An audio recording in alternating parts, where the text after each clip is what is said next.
We're now more than a week into the UAW strike, and negotiations between union members and Detroit's big three automakers have yet to see any resolution. Now, earlier this morning, UAW President Shawn Fain followed through on plans to expand the strike. In a presser, he said that 38 more Stellantis and GM plants would join the strike in 20 states.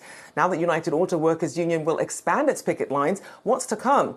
Yahoo Finance's Pras Subramanian has those details for us. Hey, Pras. Hey, Rachel, yeah, so the UAW expanding its strikes, though, only at GM and Stellantis parts and distribution centers, as you mentioned.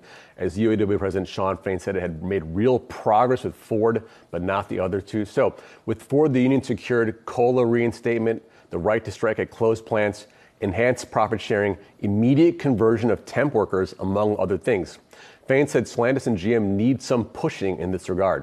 So now, the reason why the parts facilities were chosen is because the UAW says those workers are stuck at a lower wage rate than other union members.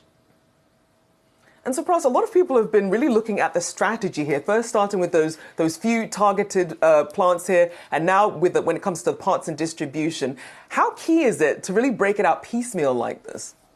I think for the UAW, this is part of their grand plan. It's a way to, as they say, maximize the most leverage they can against the automakers by doing surprise strikes, so they don't know where they're going to be at, targeting certain areas that might affect them in a negative way, or even not so negative way.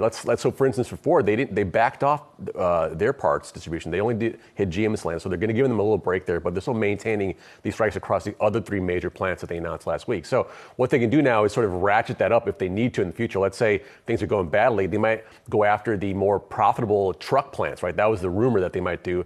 It's actually kind of surprising they went with the parts and distribution route, because that seems to be a bit of more of a breather for the big three right now, for now at least. So it's kind of like part and parcel of their plan is to really be strategic about where they attack them, where they attack the big three, and be very deliberate about what's next and when the next one will be. Maybe next Friday, we'll see, but that's part of their plan.